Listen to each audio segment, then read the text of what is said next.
CP Radhakrishnan होंगे देश के अगले वाइस प्रेसिडेंट। इस साल 21 जुलाई को संसद के मानसून सत्र की शुरुआत हुई और उसी दिन शाम को राज्यसभा के तत्कालीन सभापति जगदीप धनखड़ ने स्वास्थ्य कारणों का हवाला देते हुए अचानक उपराष्ट्रपति पद से इस्तीफा दे दिया था। भारत की राजनीति में इस इस्तीफे से उबाल आ गया था। उपराष्ट्रपति राज्यसभा के पदेन सभापति होते हैं। उनके इस्तीफे की वजह से देश के 17वें यानी 17th वाइस प्रेसिडेंट के लिए चुनाव हुआ और चुनाव में धनखड़ के इस्तीफे की वजह से एक प्रमुख चुनावी मुद्दे की तरह तैरती नजर आई। चुनाव में जीत सीपी राधाकृष्णन को मिली है। उनकी जीत पर आज हम करेंगे चर्चा आपके favourite talk show to the point में। तो राज्यसभा के महासचिव पीसी मोदी को चुनाव के लिए रिटर्निंग ऑफिसर नियुक्त किया गया था। उन्होंने रिजल्ट का ऐलान करते हुए सीपी राधाकृष्णन की जीत का ऐलान किया है। आपको याद होगा, उपराष्ट्रपति पद के चुनाव के लिए अधिसूचना जारी होते ही भारतीय जनता पार्टी ने सीपी राधाकृष्णन को राष्ट्रीय जनतांत्रिक गठबंधन के उम्मीदवार के तौर पर मैदान में उतारा था। तमिलनाडु में अगले साल असेंबली के चुनाव है। राधाकृष्णन को वाइस प्रेसिडेंट बनाना प्रधानमंत्री नरेंद्र मोदी का मास्टर स्ट्रोक माना जा रहा है। रेड्डी सुदर्शन रेड्डी को 300 प्रथम वरीयता के मत प्राप्त हुए और श्री सीपी राधाकृष्णन को 452 प्रथम वरीयता के मत प्राप्त हुए। चूंकि श्री सीपी राधाकृष्णन को अपेक्षित कोटे से अधिक वरीयता के मत प्राप्त हुए, इसलिए राष्ट्रपतीय और उपराष्ट्रपतीय निर्वाचन नियम 1974 के नियम 35 के साथ पठित राष्ट्रपतीय और उपराष्ट्रपतीय निर्वाचन अधिनियम 1952 की धारा 11 के अंतर्विष्ट उपबंधों के अनुसरण में मैं पीसी मोदी उपराष्ट्रपतीय निर्वाचन 2025 के निर्वाचन अधिकारी एतद द्वारा घोषित करता हूं कि श्री सीपी राधाकृष्णन भारत के उपराष्ट्रपति के पद पर विधिवत निर्वाचित हुए हैं। सुबह 10 बजे से शाम 5 बजे तक 7 घंटे की मैराथन वोटिंग के बाद जब नतीजे सामने आए तो किसी को हैरानी नहीं हुई। एनडीए कैंडिडेट सीपी राधाकृष्णन ने आसानी से चुनाव में जीत हासिल की। தமிழ்நாட்டிலிருந்து சிபி ராதாகிருஷ்ணனை துணை வேட்பாளர் ஜனாதிபதி துணை வேட்பாளராக அறிவித்திருக்கிறார்கள். அதில் வெற்றி பெற்று வர கணேசன் அல்புரியணும், அவனாசிப்பா வெற்றியாகணும். மோடி அவர்களுக்கு ரொம்ப நன்றி சொல்லணும். அவர் ஜனதா கட்சியில் பாடுபட்டிருக்கு। चुनाव में एनडीए ने अपना संख्या बल साबित किया। बीजेपी का सहयोग आंध्र प्रदेश में टीडीपी से था, लेकिन विपक्ष यानी जगनमोहन रेड्डी की वाईएसआरसीपी को अपने पक्ष में लाने में बीजेपी कामयाब रही। इसके अलावा विपक्ष की पार्टियां बीजेडी और बीआरएस ने महागठबंधन कैंडिडेट सुदर्शन रेड्डी को वोट देने की जगह वोटिंग से दूर रहकर एक तरह से बीजेपी की मदद ही की। संख्या किसके साथ ज्यादा है, सवाल संख्या का नहीं है, सवाल है आप कहाँ खड़े हैं, आप किसके साथ खड़े हैं, आप किसके समर्थन में हैं। हम उन लोकतंत्र मजबूत हो, संविधान के रास्ते चले। और सबसे बड़ी बात है कि बीजेपी हमेशा इस्तेमाल करती है लोगों को, इस्तेमाली पार्टी है। एक उदाहरण नहीं, हम 10 उदाहरण दे सकते हैं आपको कि पहले इस्तेमाल करो फिर बर्बाद करो। वो अच्छे खासे थे, क्यों इस्तीफा दे दिया कोई नहीं पता, लेकिन अब वो बात खत्म हो गई। अब नया उपराष्ट्रपति होगा। सीपी राधाकृष्णन को एनडीए कैंडिडेट बनाने की घोषणा को पीएम मोदी का मास्टर स्ट्रोक समझा गया, क्योंकि इसके जरिए तमिलनाडु के सियासी समीकरणों को साधने की एक और कोशिश की गई। बीजेपी दक्षिण भारत के इन सुदूर इलाकों में प्रवेश करने की जोरदार कोशिशें कर रही है, लेकिन अब तक सफलता नहीं मिल रही है। अगले साल तमिलनाडु में विधानसभा के चुनाव हैं। साल 2021 के विधानसभा चुनाव में बीजेपी ने 4 सीटों पर जीत हासिल की थी और एआईएडीएम के तमिलनाडु में उसकी सहयोगी पार्टी राधाकृष्णन को वाइस प्रेसिडेंट बनाकर बीजेपी अगले साल असेंबली चुनाव में पब्लिक सेंटीमेंट के सहारे बेहतर नतीजे की उम्मीद कर रही है। वाइस प्रेसिडेंट का पद बीते 21 जुलाई को जगदीप धनखड़ के अचानक इस्तीफा देने से खाली हो गया था। 20 अक्टूबर 1957 को तमिलनाडु के तिरुपुर में पैदा हुए सीपी राधाकृष्णन बीजेपी के वरिष्ठ नेता हैं। 1974 में वे भारतीय जनसंघ की राज्य कार्यकारिणी समिति के सदस्य बने। 1996 में वे तमिलनाडु बीजेपी के सचिव बने। तो 1998 और 99 में कोयम्बटूर से सांसद रह चुके हैं। उन्हें 2004, 2014 और 2019 में कोयम्बटूर से हार का सामना करना पड़ा। 2007 में जब वे तमिलनाडु के प्रदेश अध्यक्ष थे, तब उन्होंने राज्य में 93 दिनों की 19,000 किलोमीटर लंबी रथ यात्रा की थी। 2020 से 2022 तक वे केरल बीजेपी के प्रभारी रहे। फरवरी 2023 में उन्हें झारखंड का और जुलाई 2024 में महाराष्ट्र का राज्यपाल बनाया गया। 18 फरवरी 2023 को राधाकृष्णन झारखंड के राज्यपाल बनाए गए।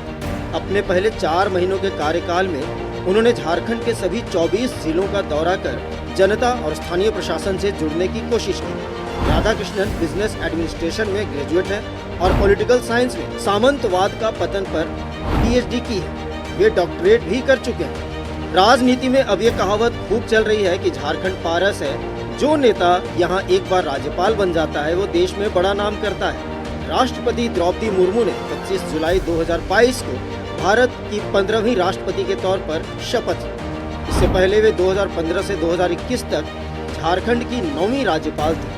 इसी तरह डॉक्टर सीपी राधाकृष्णन 17 महीने झारखंड के राज्यपाल रहने के बाद देश के 17वें वाइस प्रेसिडेंट बने। दिल्ली से तनु बलियान के साथ निलय सिंह, नक्षत्र न्यूज, रांची। तो सीपी राधाकृष्णन देश के 17वें 17th वाइस प्रेसिडेंट होंगे और इस जीत के क्या मायने हैं, समीकरण क्या है, कई सवाल हैं। सवाल ये भी है कि क्या लोकतंत्र सत्ता और विपक्ष की रणनीति में कहीं गुम होता सा नजर आ रहा है। ये तमाम सवाल हैं। इन तमाम सवालों के जवाब ढूंढने की कोशिश करेंगे। बहुत खास मेहमान स्टूडियो से हमारे साथ जुड़े रहे। पहले मेहमानों का तारुफ कराते हैं, उसका चर्चा को हम आगे बढ़ाते हैं। शोभा यादव हमारे साथ है, बीजेपी की नेत्री है। बहुत स्वागत है शोभा जी आपका। हमारे साथ मिथिलेश मिश्रा है, संसदीय मामलों के जानकार है। मिथिलेश जी बहुत स्वागत है आपका। और राज उरांव है, कांग्रेस के नेता है। राज साहब बहुत स्वागत है आपका। मिथिलेश सर से ही शुरुआत करते हैं। मिथिलेश सर, क्या मायने है, क्या मायने तलाशने की आवश्यकता है या कुछ मायने हैं? आपसे बेहतर मुझे नहीं लगता है कोई इसकी व्याख्या कर सकता है। जब मायने की बात की जा रही है तो थोड़ा सा उपराष्ट्रपति पद के बारे में, उसके संवैधानिक जो स्थिति है, मर्यादा है, थोड़ी उसकी बात की जाए। जी। 1952 से 13 मई 1952 को सर्वपल्ली राधाकृष्णन पहले उपराष्ट्रपति के रूप में, भारत के पहले उपराष्ट्रपति के रूप में निर्वाचित हुए। उन्होंने पदभार ग्रहण किया 23 मई 1952 को। फिर दूसरे टर्म में भी 57 में भी हुए।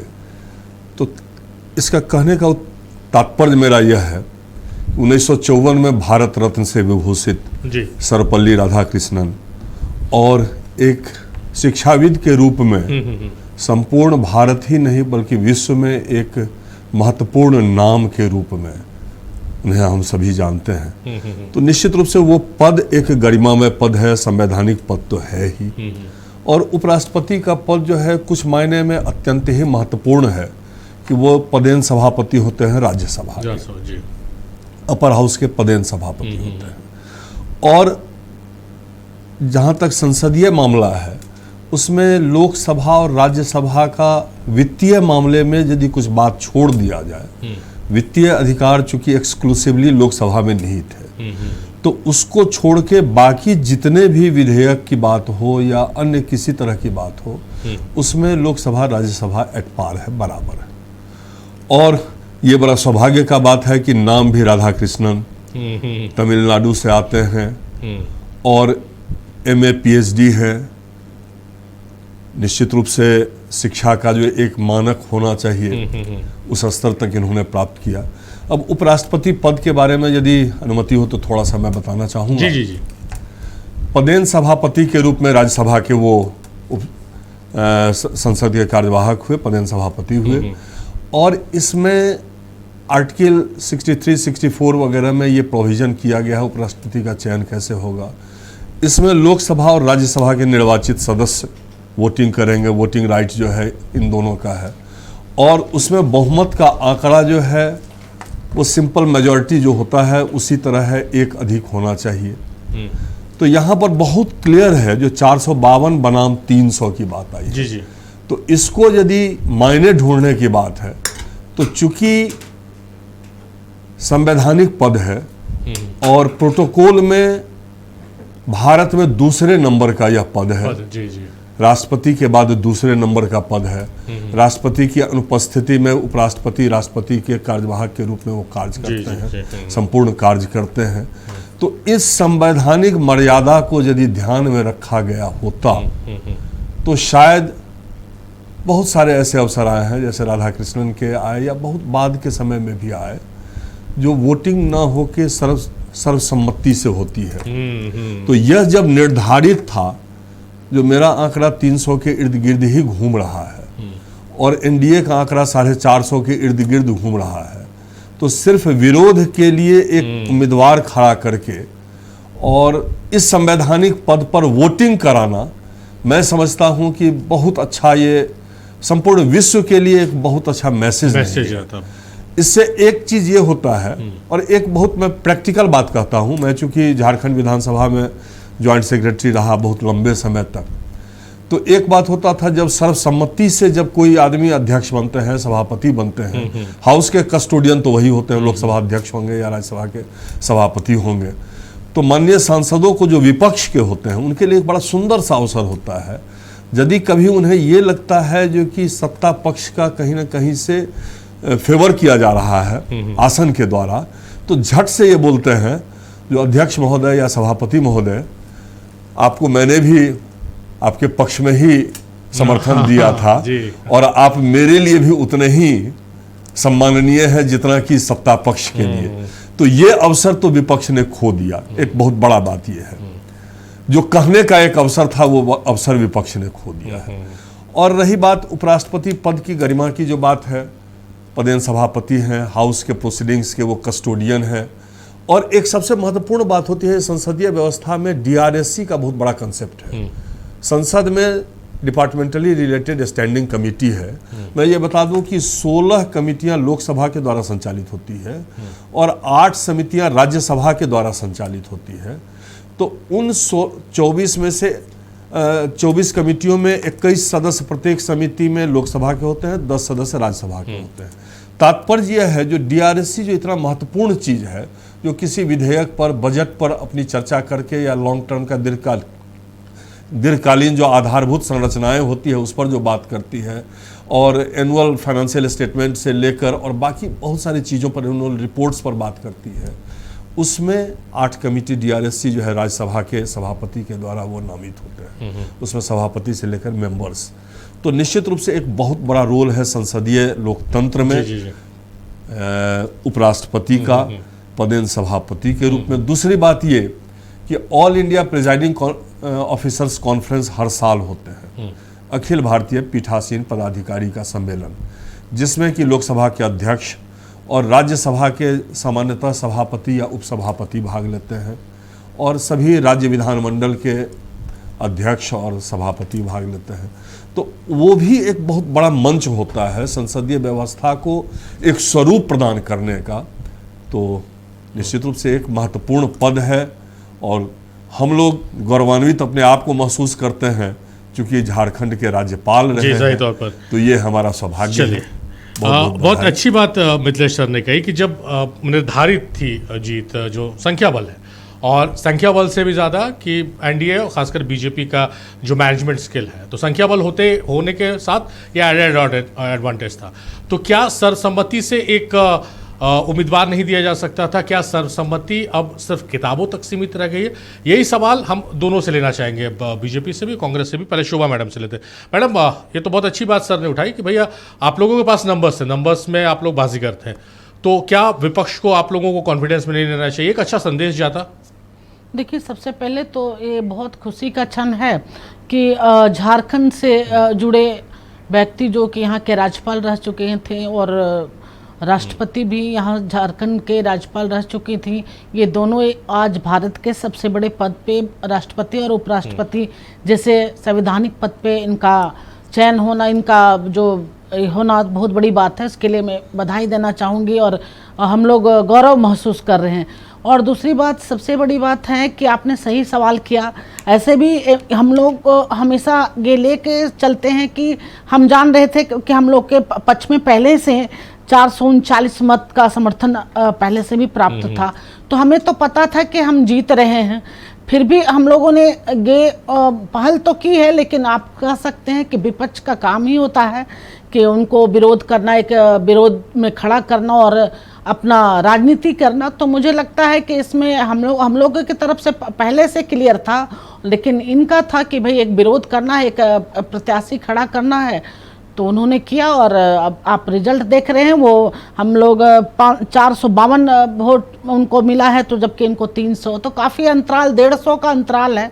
तो मुझे लगता है कि अगर मिलजुल के करते तो एक अच्छा माहौल होता और एक पद की गरिमा, जो बहुत बड़ा पद हो, हिंदुस्तान का सबसे बड़ा पद राष्ट्रपति उपराष्ट्रपति जो होते हैं, तो गरिमा को भी हम लोग लेके चलने का काम करते हैं। लेकिन ये तो विपक्ष का है, लोकतंत्र है, यहाँ बोलना उनका भी और लड़ना तो उनका अधिकार है। तो कह सकते हैं कि उन्होंने भी अपने मन की इच्छा पूरी की, लेकिन जीत तो पहले से तय था।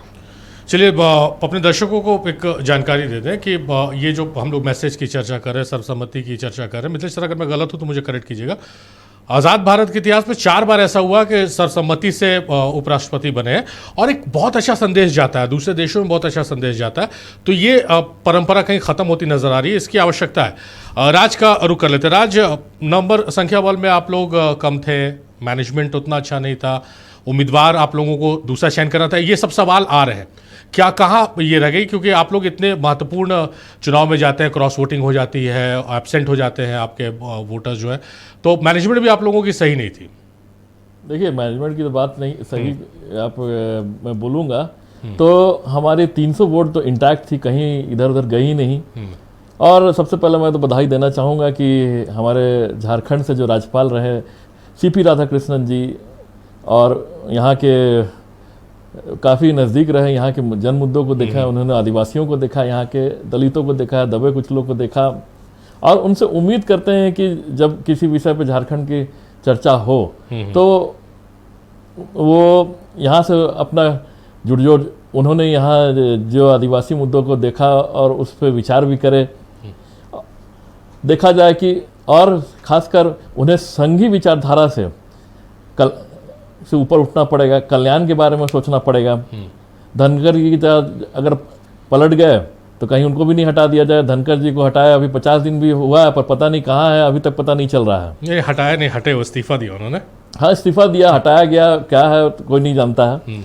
और जहाँ इंडिया गठबंधन के बी सुदर्शन रेड्डी को देखा जाए तो ये एक सुप्रीम कोर्ट, उच्चतम न्यायालय के रिटायर्ड जज थे, जो लोहिया विचारधारा के थे, समाजवादी सोच के थे, और जो कल्याण के विषय में सोचते थे, जिन्होंने अपने निर्णय में काफ़ी कल्याणकारी निर्णय लिया और उन्होंने संविधान की रक्षा की। आप देखेंगे कि जिस तरह इनकी वोट 438 थी, 14 वोट ज़्यादा आया, और 30 वोट जो थे वो किसी भी पार्टी के थे नहीं। अब वो वोट 14 वोट जो ज़्यादा आया वो किसके दबाव में आया? आप देखिएगा कि वाईएसआर, बीजू दल, इन्होंने पार्टिसिपेट ही नहीं किया, क्विट कर दिया, बॉयकॉट कर दिया। किनके डर से? जबकि बीजू दल अपने उड़ीसा में और वाईएसआर अपने मतलब राज्य में, इन्होंने डायरेक्ट लोकसभा में डायरेक्ट बीजेपी के साथ प्रतिद्वंद इन्होंने रखा, और उन्होंने कहा भी था कि हम इंडी अलायंस को सपोर्ट करेंगे। कहीं कहीं इस तरह के चीज़ों को देख के लगता है कि ईडी सीबीआई का शायद हो सकता है प्रयोग किया गया हो, डराया गया, धमकाया गया हो उन्हें। तो हमें संविधान को लेके और बचाने की मानसिकता को हम लोग लेके आगे बढ़ते हैं, इंडिया गठबंधन। और हमने जो व्यक्ति, जो उम्मीदवार रखा, वो किसी पार्टी पॉलिटिक्स से रिलेटेड नहीं था, एक रिटायर्ड जज थे, और जो हमें लगा था, जो पार्टी को लगा था, जो इंडियन अलायंस को लगा था कि उनके आने से कल्याण होगा, दबे कुचलों का, दलितों का, आदिवासियों का बात सुनी जाएगी। चलिए सर से एक मिथिलेश सर से, सर राज्यसभा के सभापति जो है उनकी भूमिका निष्पक्ष होनी चाहिए। किसी भी पार्टी के जो मतलब एक्टिव नेता हैं, चाहे बीजेपी को हो चाहे इंडिया गठबंधन की तरफ से देखा जाए, अगर वो चुन के आते हैं सर, तो क्या टकराव की स्थिति पहले ही महसूस कर ली जाती है कि टकराव की स्थिति हो गई, कोई एक्टिव है? अब जैसे सीपी राधाकृष्णन की बात की जाए तो एक्टिव रहे हैं बीजेपी में और वो अब सभापति बनेंगे, तो क्या किस रूप में इसको देखा जाए? टकराव की स्थिति की अज्यूम तो किया जा सकता है सर? देखिए, इसमें एज्यूम करने के लिए कुछ भी पहले से सोच लेने के लिए तो कुछ भी सोचा जा सकता है, लेकिन मैं आपको शुरू से बता रहा हूँ कि पंडित नेहरू ने कहा था जब जीवी मावलंकर थे लोकसभा अध्यक्ष, जी 1957 की बात है, तो केंद्रीय कक्ष में एक कार्यक्रम था, उसमें उन्होंने कहा था the role of speaker is pivotal in the parliamentary system of democracy, he is free from the obligations of political party. बहुत स्पष्ट है कि पंडित नेहरू ने उस समय कहा था एक मार्गदर्शक के रूप में, जो जैसे रोल ऑफ स्पीकर सभा का प्रतिनिधित्व करता है जी और वो एक धुरी के समान है, वो किसी भी पॉलिटिकल सिस्टम से, जैसे एंटी डिफेक्शन लॉ है, तो इसमें एक बात आपको पता होगा जो कि अध्यक्ष उपाध्यक्ष को इससे बड़ी कर दिया गया है। क्यों बड़ी कर दिया गया है? सोमनाथ चटर्जी के बारे में आप याद करिए, वो सीपीएम के थे, अध्यक्ष बने, बाद के समय में उन्होंने जब फॉरेन डायरेक्ट इन्वेस्टमेंट वाली बात आई तो उस समय पार्टी का साथ नहीं दिया, बाद में उनको पार्टी छोड़ देना पड़ा, फिर भी अध्यक्ष बने रहे। तो उस पद पर बैठा हुआ आदमी राष्ट्र हित में सोचता है, यह सोच लेना ये संकीर्ण मानसिकता होगी हमारी। और एक उदाहरण भारतीय संसदीय लोकतंत्र की एक महानता का मैं उदाहरण देना चाहूंगा कि इसके बारे में मैं तो कहता हूं कि भारतीय संसदीय लोकतंत्र जो है एक सरिता के दो तीर के समान है, जो आपस में कभी नहीं मिलते हैं, पैरेलल लाइंस की तरह है, लेकिन रहते हैं हमेशा साथ साथ। आप उदाहरण देखिए, जब नरसिम्हा राव की सरकार थी और अटल बिहारी वाजपेयी नेता प्रतिपक्ष थे और यूएनओ में अपना पक्ष रखा जाना था, उस समय पाकिस्तान के साथ स्थिति बड़ी ही खराब थी, अभी जैसे है उससे भी बहुत खराब स्थिति थी। तो भारत का पक्ष रखने के लिए नेता प्रतिपक्ष को यूएनओ में भेजा गया था और पाकिस्तान के अखबारों में छपा था। जब भारत एक अजीब सा देश है जिसमें नेता प्रतिपक्ष को सरकार का पक्ष रखने के लिए यूएनओ में भेजा जाता है, तो जहां पर इतनी महत्वपूर्ण सोच है, इतनी इस तरह की सहृदयता है, जो यूएनओ में जाकर वहां पर 200-250 देश के बीच में जाकर उस सम्मेलन में क्या बोल देंगे नेता प्रतिपक्ष, वहां पर वो प्रतिनिधि के रूप में वो जाते हैं। तो ये सोच लेना जो राज्यसभा के सभापति के रूप में वो पार्टी लाइन पर काम करेंगे, मुझे तो ऐसा नहीं लगता। एक विद्वान व्यक्ति हैं, उनका पृष्ठभूमि चाहे वो जिस चीज़ से रहा हो, आरएसएस से जुड़े रहे हों, भाजपा से जुड़े रहे हों, लेकिन जब संसदीय दायित्व में संवैधानिक पद पर आसीन हो गए तो निश्चित रूप से ये अपेक्षा की जानी चाहिए कि वे संवैधानिक दायित्व का अच्छी तरह से निर्वहन करेंगे। चलिए शोभा मैम, जो अभी मिथिलेश सर ने कहा, सच में हम लोग भी ये चीज़ एज ए स्टूडेंट जब पढ़े थे तो बड़ा गर्व महसूस होता था भारत पर कि कितना खूबसूरत है हमारा देश कि विपक्ष के एक नेता को भेजा गया है, नेता प्रतिपक्ष को भेजा गया भारत का यूएनओ में पक्ष रखने के लिए। कहाँ खो रही है ये खूबसूरती आज की सियासत से, क्योंकि हर चीज़ अब सियासी चश्मे से देखी जाने लगी, चाहे वो पक्ष हो चाहे विपक्ष हो। देखिए, ये इन्होंने जो बातें रखी है तो बहुत ही मतलब कह सकते हैं कि भारत की जो पुरानी परंपरा रही है, जो हमारा संस्कृति रहा है, वो हम पहले देखने को मिलता था। अभी तो आप देख सकते हैं, जैसे भाई साहब ने अभी कहा कि वो बैठे हैं इस पद पे तो फिर वो पक्षपात करेंगे। तो मैं बताना चाहूँगी कि हम लोग बचपन में एक प्रेमचंद की कहानी भी पढ़ा करते थे, जिसमें लोग कहते उसमें लिखा हुआ था कि जो पंच के कुर्सी पे बैठते हैं उनके लिए कोई रिश्तेदार और कोई जाति कोई ये नहीं होता, वो सिर्फ न्याय करते हैं। तो कुर्सी का सम्मान होता है और जिस संवैधानिक पद पे वो बैठे हैं उनके लिए कोई पार्टी या कोई किसी भूमि किसी आरएसएस के ठीक है, सबका कर्म क्षेत्र होता है, सब अपने अपने आते हैं, लेकिन देश के हित में, भारत के हित में क्या होगा, क्या पॉलिसी होगी और क्या हम कैसे सुरक्षित कर सकेंगे और लोगों का कल्याण क्या कर पाएंगे, यही हम लोग की भारतीय संस्कृति में हम लोग सीखे हैं, पढ़े हैं और उसी को आज निर्वहन करते हैं। जो भी बड़े पद पे बैठते हैं, जो संवैधानिक पद पे, इतने बड़े पद पे तो अगर मानिए विपक्ष के लोग अगर कहें कि मतलब आरएसएस पृष्ठभूमि के हैं, बैठे हैं, पक्षपात करेंगे, तो मुझे लगता है एक संकीर्ण मानसिकता की कमी है और ये कह सकते हैं दिवालियापन कह सकते हैं। क्योंकि कोई भी मैंने कहा ना कि जब मैं बचपन में हम लोग कहानी पढ़ते थे तो ये पर ये मैडम आप लोग तीसरे टर्म में है, आप लोगों की तरफ से कोई ऐसी पहल देखी नहीं जा रही है कि हम लोग भी गर्व से कहें कि भाई एनडीए की सरकार है और एनडीए की सरकार ने ये उदाहरण पेश किया है जिससे एक अच्छा मैसेज पूरे दुनिया में गया है। देखिए आप लोग तो नंबर में एकदम टॉप पे है। पहले से क्लियर था कि हम लोग के पास 439 मत पहले से ही था और इनके पास 324 मत का जो था समर्थन का, तो पहले से हम लोग को क्लियर था और हम लोगों ने कोई बहुत ज्यादा, लेकिन आपने देखा होगा कि सुदर्शन रेड्डी जी लगातार आके घूम रहे थे, यहाँ झारखंड भी आए, बिहार भी गए और वहाँ पे लालू जी से भी इन्होंने समर्थन मांगा, जो कि ना तो वो सांसद है ना राज्यसभा सांसद है। तो मुझे लगता है कि इस तरह से एक माहौल जो है सिर्फ राजनीति करना और राजनीति के चश्मे से देखना और फायदा उठाने का, तो ये विपक्ष का तो पुरानी आदत है, तो वो अपनी आदत से के अनुसार कर रहे हैं। और मुझे लगता है कि सब मिलजुल के एक जो माहौल होता है, समर्थन मांगना किसी से राजनीति का हिस्सा नहीं है मैडम। वो तो अगर चुनाव लड़ रहे तो समर्थन मांगे। यहाँ पे आए तो हेमंत सोरेन के साथ उन्होंने प्रेस कॉन्फ्रेंस की, मुख्यमंत्री हेमंत सोरेन के साथ, तो उन्होंने कहा कि मैं आपसे समर्थन नहीं मांगने आया हूँ, मैं सांसदों से समर्थन मांगने आया हूँ, स्टेज पे उन्होंने कहा। जी जी सही बात है, लेकिन उन्होंने जिस ढंग से, जैसे हम कह रहे हैं जो सांसद नहीं, जो राज्यसभा सांसद भी नहीं है, उनके पास हम समर्थन मांग रहे हैं, तो एक तरह से राजनीति ही है। बहुत ज़्यादा इसमें आप नहीं कह सकते हैं कि बहुत स्वच्छ माहौल और साफ माहौल। एक तो विरोध करना है तो करना है। सर कम शब्दों में, ब्रेक का वक्त, आप कुछ बोलना चाह रहे हैं? देखिए, जब कोई उम्मीदवार खड़ा होता है तो जहां कहीं वोट की संभावना होगी वहां वो जाएंगे। हाँ, सही तो। क्योंकि सुप्रीमो, पार्टी सुप्रीमो, राजद के सुप्रीमो यदि पटना में है, अस्वस्थ हैं, घर पर हैं, तो निश्चित रूप से उनके सांसदों का समर्थन प्राप्त करने के लिए उनसे मिलना एक अच्छी बात है।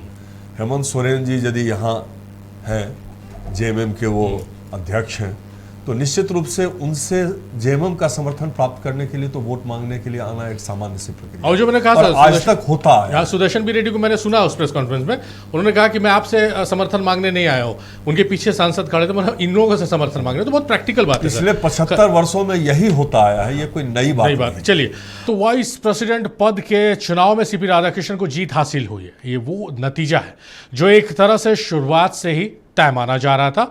बस देखना यह था कि उन्हें कितने मतों से जीत हासिल होती है। देश के 17वें उपराष्ट्रपति चुनाव के लिए संसद भवन में वोटिंग सुबह 10 बजे शुरू हुई। प्रधानमंत्री नरेंद्र मोदी ने सबसे पहला वोट सुबह करीब 10 बजे डाला। उनके बाद रक्षा मंत्री राजनाथ सिंह वोट डालते नजर आए। नेता प्रतिपक्ष राहुल गांधी अपनी मां सोनिया गांधी और बहन प्रियंका गांधी वाड्रा के साथ वोट डालने आए। वोटिंग की बेहद खूबसूरत तस्वीर वो थी जब कांग्रेस अध्यक्ष मल्लिकार्जुन खड़गे और केंद्रीय मंत्री नितिन गडकरी हंसते मुस्कुराते हाथ में हाथ डाले वोट डालने के लिए आए। चुनाव में एनडीए के कैंडिडेट और झारखंड के पूर्व राज्यपाल सीपी राधाकृष्णन और विपक्ष के उम्मीदवार सुप्रीम कोर्ट के पूर्व जज सुदर्शन बी रेड्डी के बीच मुकाबला हुआ। इस मुकाबले को कृष्ण बनाम सुदर्शन, दक्षिण बनाम दक्षिण, तमिल बनाम तेलुगु और बीजेपी बनाम विपक्ष के तौर पर देखा जा रहा है। एनडीए ने तमिल राधाकृष्णन को उम्मीदवार बनाया तो विपक्ष ने तेलुगु सुदर्शन को। एनडीए की कोशिश चुनाव में डीएमके के वोट हासिल करने की थी तो विपक्ष की कोशिश थी टीडीपी, वाईएसआर और बीआरएस को साथ लाने की।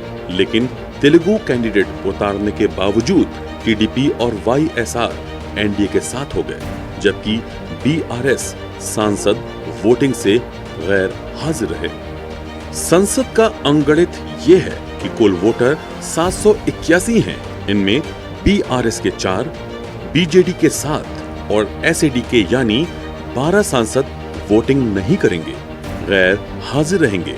वोट करने वाले सांसद हैं 769 और बहुमत का आंकड़ा है 385।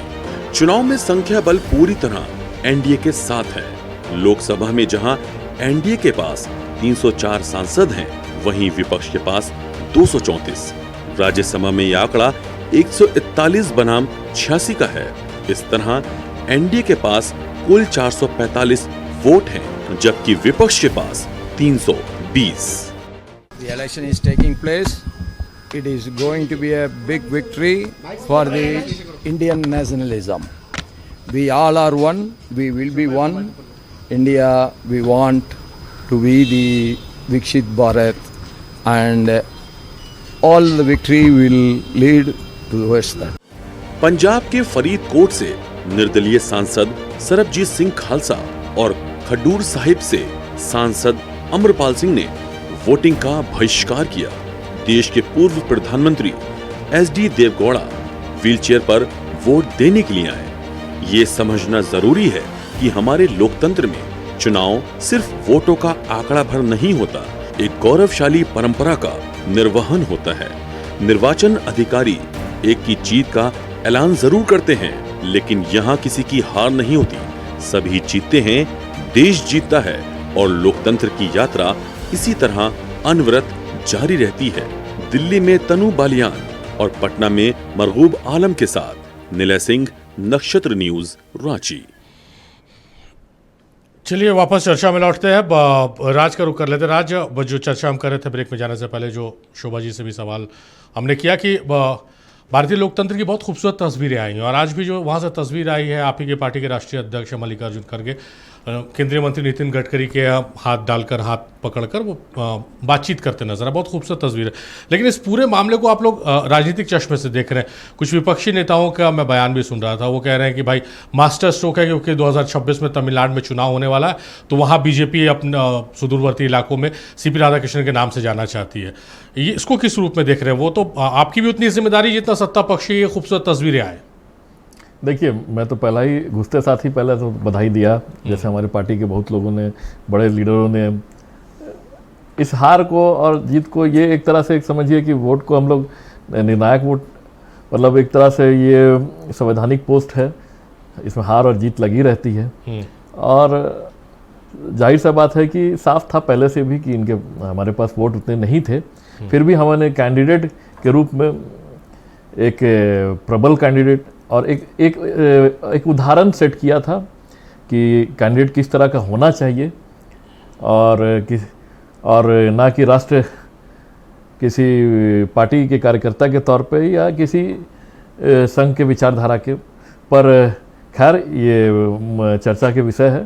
पर जिस तरह से देख रहे हैं कि आने वाला चुनाव भी है तमिलनाडु में या साउथ में, किस तरह बीजेपी कितनी पकड़ रखती है ये सभी जानते हैं, और इस तरह से आगे क्या असर पड़ता है, क्योंकि मैं भी चाहूँगा कि उपराष्ट्रपति एक सभापति, मतलब उनका एक कद होता है, ग्रेविटी होता है, और वो जब भी निर्णय ले कोई काम करे, तो अभी भी मैं बोल रहा हूँ कि एक संकीर्ण विचारधारा से उठ के एक उस संवैधानिक गरिमा को रखते हुए अपना कार्यकाल मतलब कार्य करे। ना कि झारखंड में हमने देखा था किस तरह उन्होंने गवर्नर रहते हुए उनका काम रहा, और मैं नहीं जानना चाहूँगा कि किस तरह रहा, क्योंकि अब हमारे उपराष्ट्रपति हैं और हमारे लिए एक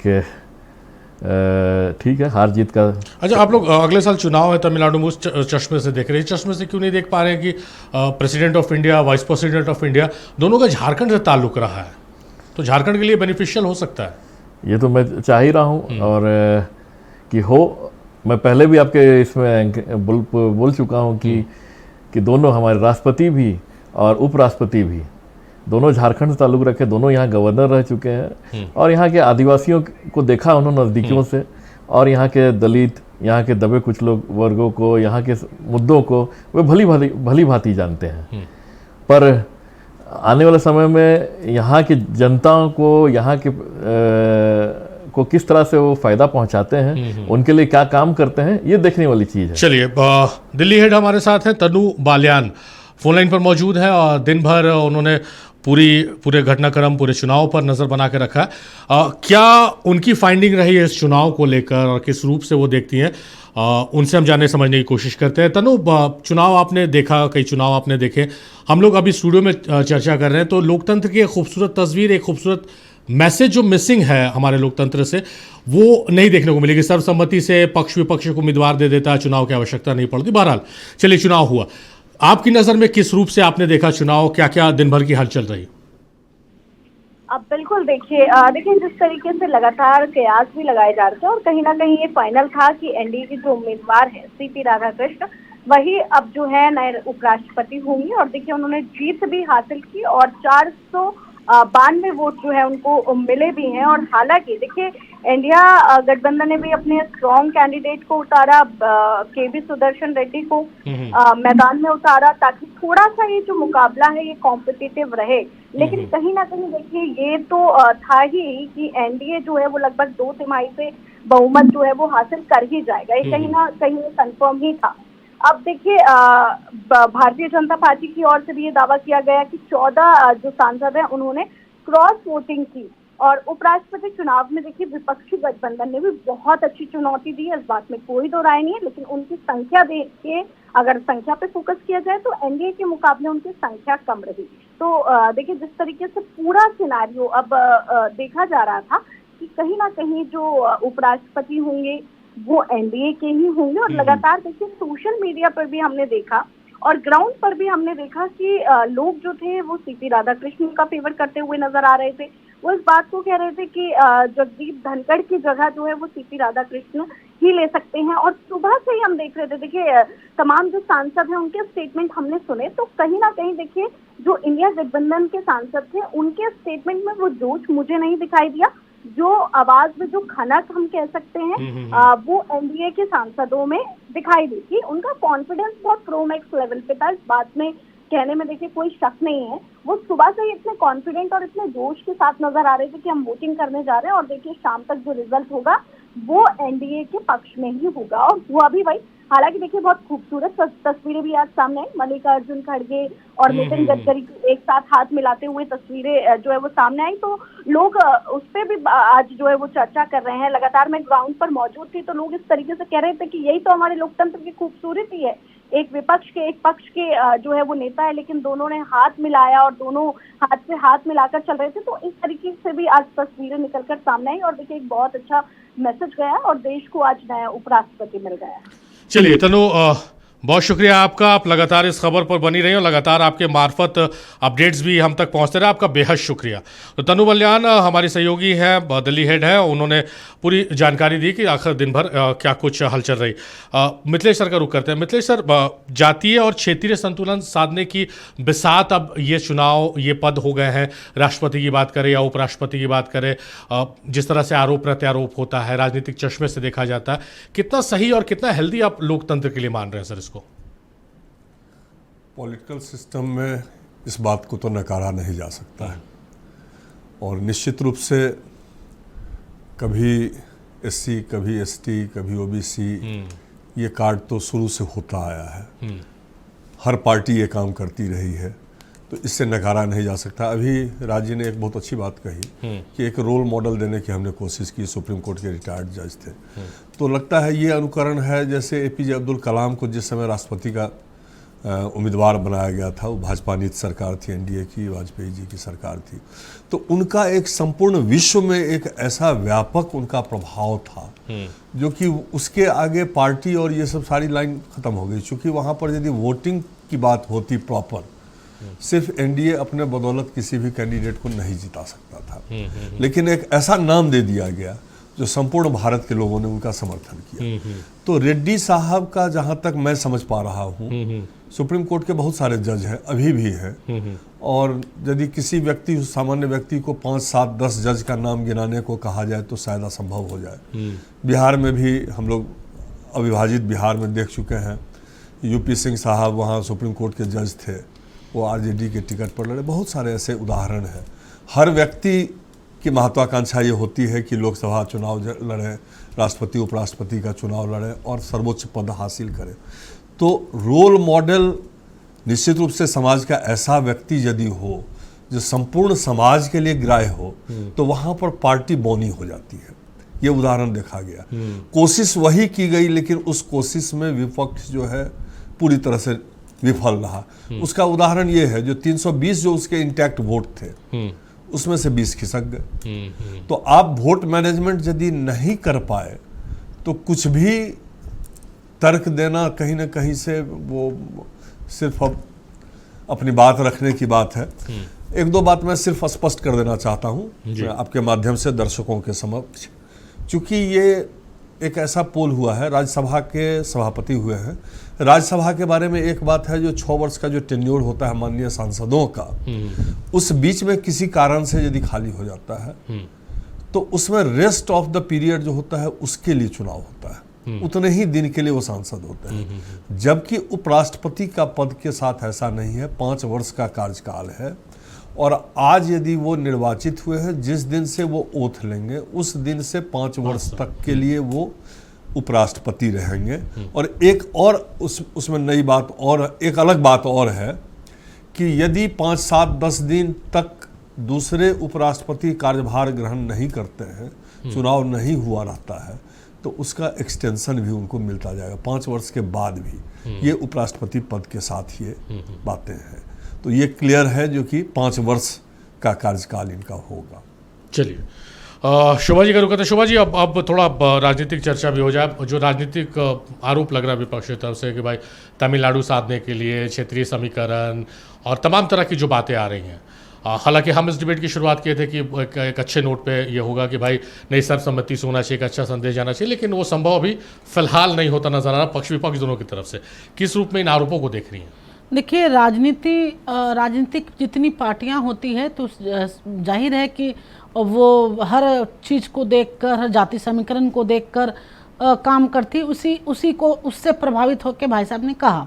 लेकिन ये राष्ट्रपति और उपराष्ट्रपति की बात है। जहाँ तक उपराष्ट्रपति पद की बात है तो वहाँ पे ये बात नहीं मुझे लगता है सटीक बैठता। उनका आप राजनीतिक जीवन भी आप देखेंगे तो इन्होंने बार बार आरएसएस का सही बात है 1974 से इनसे आरएसएस से वो जुड़े रहे और शुरुआती वर्षों में लंबे समय से वो काम किए। वो 1980 में बीजेपी के गठन के समय भी उन तमिलनाडु के में सक्रिय भूमिका उन्होंने निभाया। 1998 से 1999 कोयम्बटूर में लोकसभा सांसद चुने गए। तो वो लगातार जो है वो राज्यपाल में भी वो रहे। यहाँ झारखंड की बात हम अगर करेंगे तो झारखंड में जिस समय वो राज्यपाल थे तो उन्होंने बहुत एक अच्छी पहल की थी, मानव तस्करी पे उन्होंने बात को उठाई थी। तो मुझे लगता है कि जब झारखंड में रह के बहुत कम समय में उन्होंने झारखंड की नब्ज को पहचाना कि यहाँ के लोगों को क्या परेशानी है, यहाँ की क्या समस्या है, सबसे बड़ी समस्या क्या है, तो आप समझ सकते हैं जब देश का कितने बड़े पद पे हैं तो पूरे देश के लिए ख्याल रखेंगे। और ये कहना कि तमिलनाडु में चुनाव को देख कर करना, ऐसे ओबीसी समुदाय से वो आते हैं भी हैं और ये फिर ये कहेंगे कि हम ओबीसी से हैं इसलिए दिए, तो जाहिर सी बात है कि कोई ना कोई जाति के रहेंगे ही और चुनाव तो होते रहता है। कभी तमिलनाडु में है, कभी बिहार में है, कभी झारखंड में। तो कभी जब पद पे बैठते हैं तो उस समय हम लोग ये लेके चलते हैं कि कौन व्यक्ति है जो कि देश के इतने बड़े पद पे बैठ रहे हैं। उनके आप देख सकते हैं कि उनका अनुभव जो है, चाहे शिक्षा में हो, चाहे खेल में हो। माननीय प्रधानमंत्री जी ने खुद ये इस बात को उन्होंने कहा कि ये लंबी दूरी के धावक रहे, खेल के प्रति इनका बहुत ज़्यादा झुकाव रहा।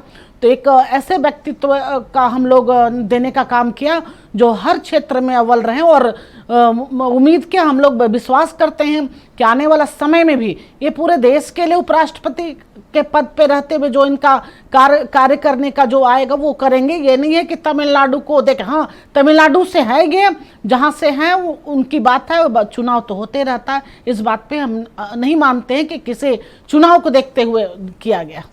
चलिए राज, जो नतीजे बता रहे हैं, जो आप लोग का आकलन था, उस आकलन में आप लोग थोड़ा पीछे रह गए, जैसा सर बता रहे हैं कि नहीं। देखिए, मुझे जो लगता है कि ये जो आकलन है और जो रिजल्ट आई है, ठीक है, कुछ क्रॉस वोटिंग हुई है, पर अभी भी इंडिया गठबंधन इंटैक्ट रही, सम्मानजनक उनका प्रदर्शन रहा।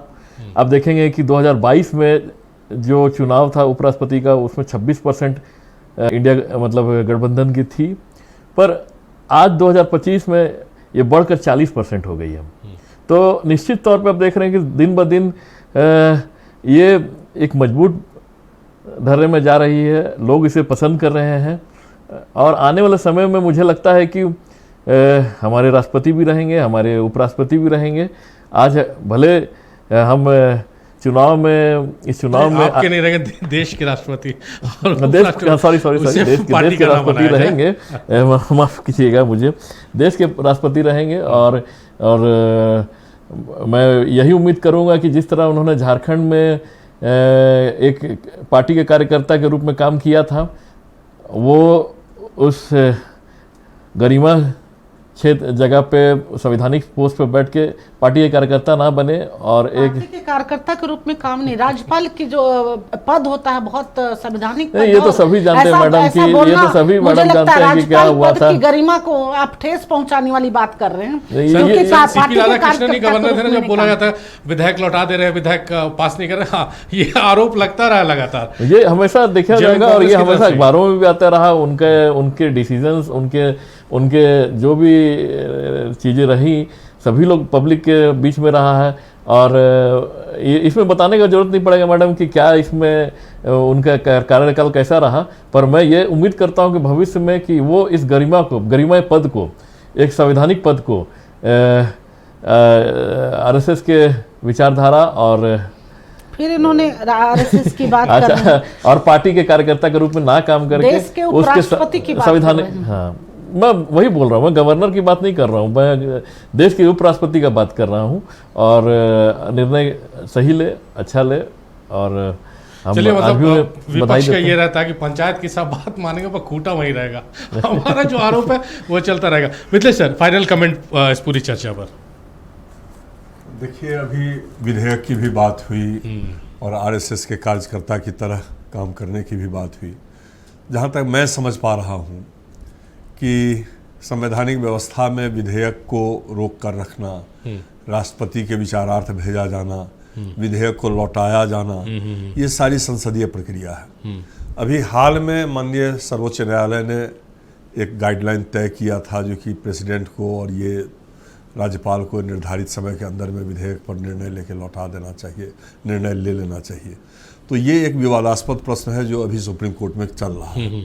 चूँकि प्रेसिडेंट ऑफ इंडिया निश्चित रूप से वो एपेक्स बॉडी है, तो उस पर तो प्रश्न चिन्ह नहीं लगाया जा सकता है। इसीलिए विधेयक का जो मसला है उस पर कुछ भी कहना, जब तक सुप्रीम कोर्ट का वो जजमेंट नहीं आ जाता है तब तक कुछ भी कहना उचित नहीं है। रही बात एक कार्यकर्ता की हैसियत से, मैं व्यक्तिगत रूप से मैं अनुभव यदि शेयर करना चाहूँ तो मुझे ये जरूर लगा जो कि राज्यपाल का पद जो होता था, जहाँ तक मैं समझता था, देखता था, जो एक गरिमामयी पद है और किसी ज़माने में लाट साहब के रूप में उपमा दी जाती थी और वो सामान्य कार्यक्रमों में अमूमन शरीक नहीं होते थे, पब्लिक के बीच में नहीं जाते थे। और ये मिथक टूटा इनके समय में। अभी माननीय सीपी राधाकृष्णन जी जब राज्यपाल थे झारखंड के, तो सामान्य लोगों से मिलते जुलते थे। इस बात को कहीं से भी अदरवाइज लिया जाना मुझे बहुत उचित नहीं लगता और मैं अपने आप को बड़ा सौभाग्यशाली महसूस करता हूँ कि चूँकि सेवा के दौरान, झारखंड विधानसभा की सेवा के दौरान कपिलेश्वर प्रसाद उत्कृष्ट कर्मी सम्मान इनके हाथ से और माननीय मुख्यमंत्री के हाथ से मुझे 2023 में मिला। तो उस दरमियान मैंने एक चीज़ महसूस किया, क्योंकि सामने में माननीय मुख्यमंत्री और माननीय राज्यपाल महोदय थे, माननीय अध्यक्ष थे, तो मैं जब मंच पर चढ़ा तो मैं प्रणाम करके उन्हीं की तरफ लगातार देख रहा था और मीडिया वाले लगातार फ़ोटो खींच रहे थे।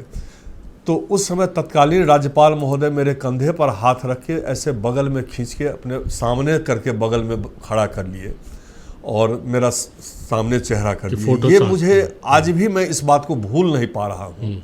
जो इतना सहृदयता इतने बड़े आदमी में यदि है एक सामान्य व्यक्ति के लिए, तो निश्चित रूप से देश के हर व्यक्ति के लिए 140-42 करोड़ की जो आबादी है उसके लिए वो उतने ही संवेदनशील होंगे, अपने कर्तव्य के प्रति उतने ही जागरूक होंगे और जहाँ भी उनका संसदीय ज्ञान या जो कर्तव्य की बात है वो बेहतर से बेहतर वो प्रदर्शन करें। चलिए, तो मिथिलेश सर ने अपने सवाल के जवाब में हमें मौका भी दे दिया है कि अब इस डिबेट को समाप्त होने के बाद उनसे हम पार्टी कॉल कर सकते हैं, क्योंकि उपराष्ट्रपति और तत्कालीन राज्यपाल के हाथों सम्मानित भी वो हुए हैं।